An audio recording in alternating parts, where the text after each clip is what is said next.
El propósito de este video es presentar precisamente el, el reporte o el informe del diagnóstico de una situación dentro de nuestra comunidad.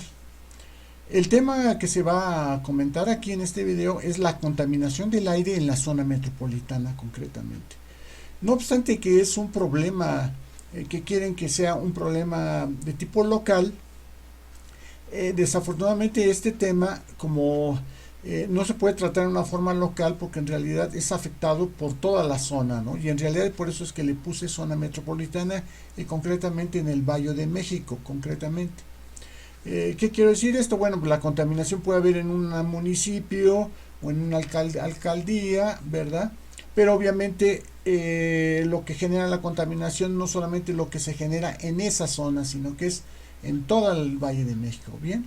Entonces vamos a hablar precisamente, repito, el tema va a ser la contaminación del aire en la zona metropolitana. Y entonces en este diagnóstico primero vamos a ver las causas que provocan precisamente la contaminación del aire y por otro lado las consecuencias que provoca la contaminación del aire. Entonces, eso es un problema que vamos a detectarle las causas y las consecuencias. Aquí no estamos hablando de soluciones todavía, sino simplemente dimensionando la magnitud de la situación y del problema. Bien, ok, entonces vamos a ver las causas de esto. Bien, dentro de las causas de la contaminación del aire en la zona metropolitana, podremos decir, esto está contaminado por a la hora de hacer el consumo de los combustibles fósiles, ¿no? Estamos hablando de la gasolina, el diésel, etcétera, que generalmente provocan los vehículos automotores que circulan en la Ciudad de México o en la zona metropolitana concretamente, ya que estos son gases generados, como son el caso del dióxido de carbono, el monóxido de carbono también, el polvo y el hollín concretamente. También hay ciertas prácticas agrícolas y agropecuarias que generan gases, que es el caso del ganado. Claro que el ganado se presenta en ciertas zonas semirurales, digamos al sur de la Ciudad de México, o en algunos municipios del Estado de México en el norte. Bien, pero lo que pasa es que el ganado, y en particular el ganado vacuno, produce gas metano. Hay cálculos que es bien importante, bien, además de claro del dióxido de carbono. Bien, lo mismo sucede con algunos fertilizantes minerales que generan algunos gases. Eso es en las zonas de cultivo, digamos al sur de la ciudad, pero finalmente provocan esta situación. Y claro, tenemos la actividad industrial, como son las fábricas que están dentro del Valle de México, que tienen chimeneas, ¿verdad? Pero también podemos hablar de las plantas termoeléctricas, las plantas que te generan energía eléctrica, utilizan combustibles fósiles concretamente, ¿bien? Y no se diga las industrias contaminantes. Por otro lado tenemos los desechos sólidos, son mucha basura, generalmente todos los basureros que hay, incluso en la zona del estado o ¿cómo se llama? En algunos otros lados cerca del aeropuerto, en fin, generan gas metano y así como también el dióxido de carbono. Y por otro lado tenemos los gases y los polvos volcánicos, que en este caso nosotros vivimos cerca de donde se encuentra el Popo, que genera muchas fumarolas y que a su vez generan cenizas y que estas cenizas se dispersan en todo el Valle de México dependiendo de la magnitud. Claro que llegan a otros estados como Puebla o como Tlaxcala, pero pueden llegar acá e incluso llegan hasta el norte de la ciudad en algunas ocasiones. Bien, bien, vamos a ver unas fotos nada más para reforzar la idea. Pues precisamente son los vehículos automotores. Mientras más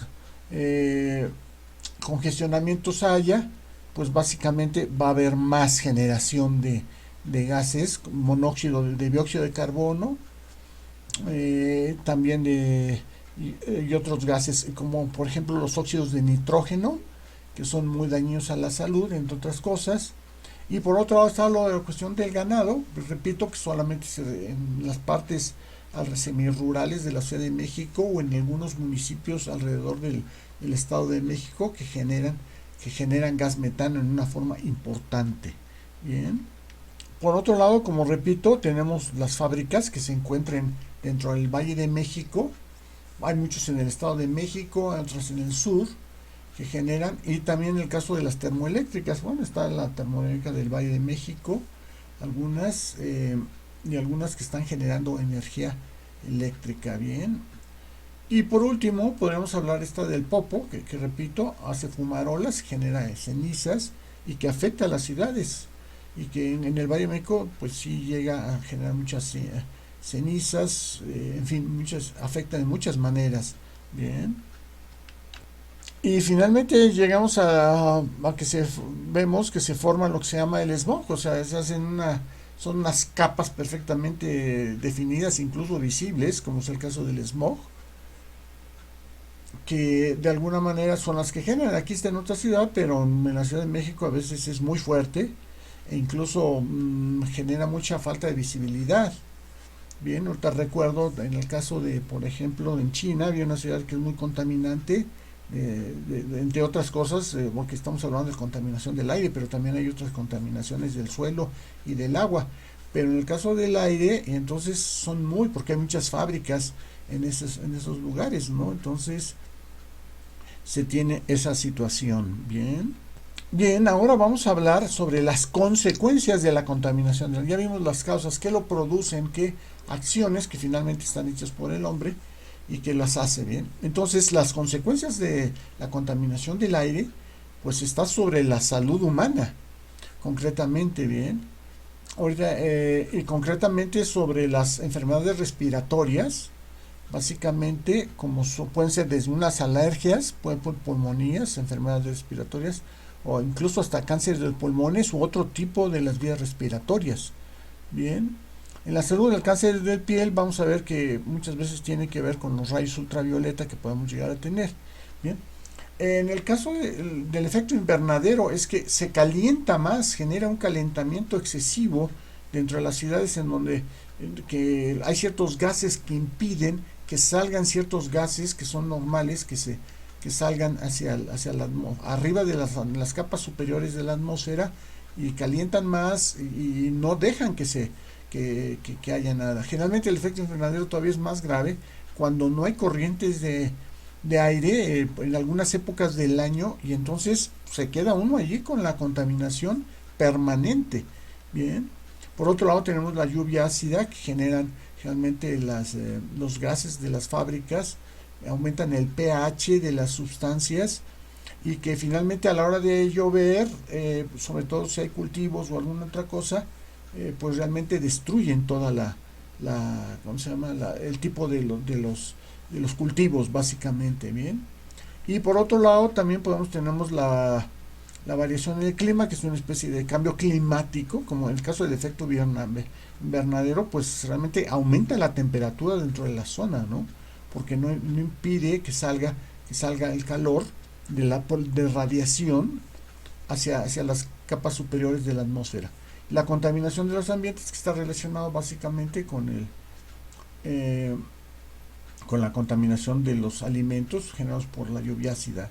Y por otro lado el daño de la capa ozono, que actualmente ya está más controlado, pero esas son las consecuencias precisamente de cierto tipo de sustancias como fluoruros de carbono, etcétera, que podemos llegar a tener. Bien.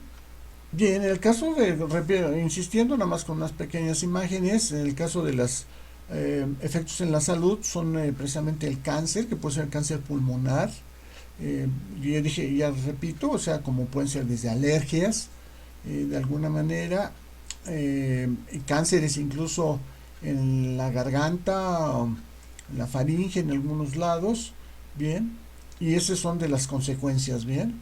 Por otro lado, tenemos el efecto invernadero. Aquí tenemos una pequeña figura donde primera se muestra el efecto natural de los gases invernaderos, o sea, vamos a suponer que es natural, el sol emite ciertos rayos que son fundamentalmente de radiación, pasan, ahora la atmósfera, tenemos la atmósfera normal y en la parte tenemos algunos gases de efecto invernadero que son normales, que se pueden tener ahí dióxido de carbono y se tiene metano.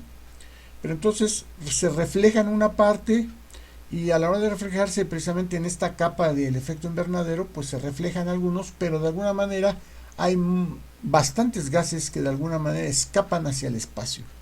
bien, que sería lo normal. Pero ¿qué pasa con el efecto invernadero? Cuando se cambia la composición química de la atmósfera, que ponemos aquí ya de color rojo, como que tiene metano, básicamente, tiene óxidos de nitrógeno, etcétera. Los rayos caen, ¿verdad? Pero no pueden salir, entonces se reflejan algo, pero muy pocos logran salir y entonces se quedan aquí y genera más calor que regresa a la Tierra. Entonces aumenta la temperatura de la zona en la cual se está generando esta situación. Bien.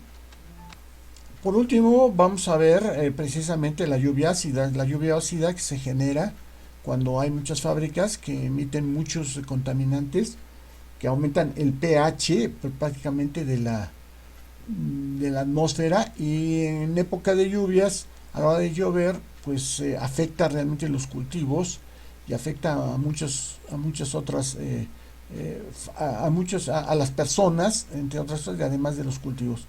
Y finalmente tenemos aquí la capa de ozono en el polo sur, concretamente, que generan generalmente los fluoruros de carbono, que actualmente ya está más controlado, pero es el resultado de la contaminación de todos los gases que de alguna manera estamos generando.